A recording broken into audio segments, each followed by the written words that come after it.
Russia is likely to continue its strategic partnership with North Korea despite President Trump's recent call to include Moscow in regional negotiations.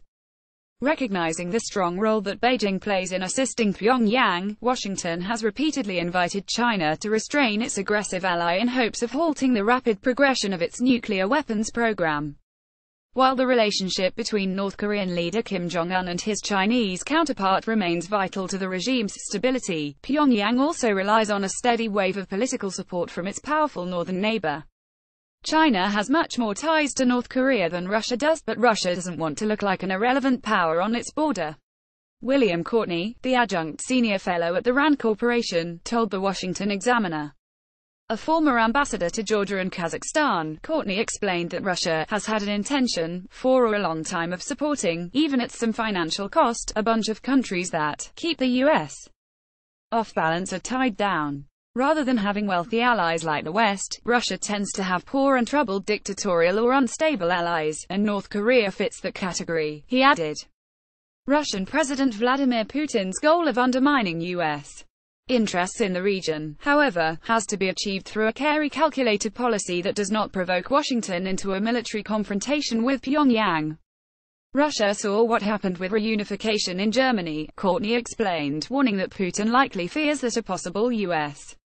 intervention will lead to South Korea's Truce policy dominating the new reunified state. While the precarious nature of the North Korean predicament forces the Russian leader to publicly oppose provocative actions from both sides of the demilitarized zone, Moscow's strategy of stabilizing the dictatorial regime only strengthens over time. According to Russia's official 2030 energy strategy, developing new energy markets within the Korean peninsula will be at the forefront of Kremlin's effort to diversify its oil and natural gas exports in East Asia. Stage B stage construction of the gas pipeline system in the East and Siberia and Far East for the purpose of gas supply to the countries of the Asia-Pacific region, will be performed in the context of implementing the program of the Unified Gas Supply System formation in the East and Siberia and Far East, the strategy states.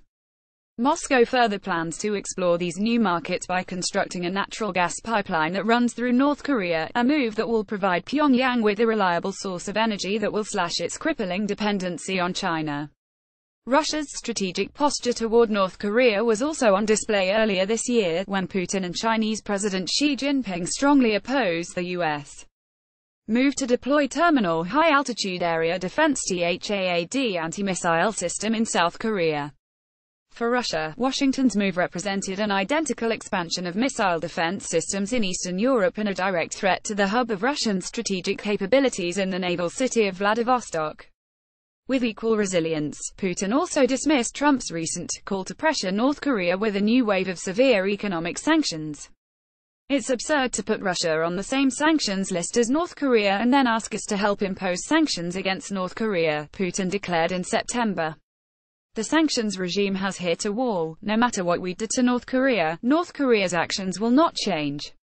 But millions of people will suffer. It comes as no surprise, therefore, that Russia substantially boosted its trade with the Hermit Kingdom by 73% to offset the effects of anti-North Korean sanctions in early 2017. Despite Moscow's geopolitical strategy, or perhaps because of it, the White House has visibly intensified its desire to cooperate with Russia in restraining North Korea. During his historic trip to Asia earlier in November, Trump took the opportunity to reiterate that having a good relationship with Russia will be a great benefit to U.S. efforts in the region. When will all the haters and fools out there realize that having a good relationship with Russia is a good thing, not a bad thing? Trump tweeted. They're always playing politics, bad for our country. I want to solve North Korea, Syria, Ukraine, terrorism, and Russia can greatly help. Unfortunately for Trump, Putin's long-term commitment to encourage stability in North Korea could also be driven by internal political pressures that even the Russian president does not want to ignore. Putin has not only his own predisposition to trouble U.S. wherever he can, but he also ultranationalist, revanchist, chauvinist opposition. Courtney told the Washington Examiner, noting that some opposition groups frequently criticize Putin for not being more geopolitically aggressive. This internal political pressure, in conjunction with Putin's vision of a weaker U.S.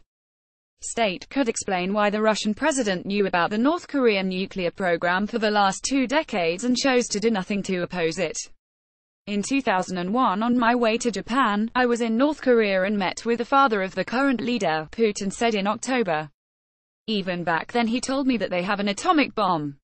Today we are in 2017.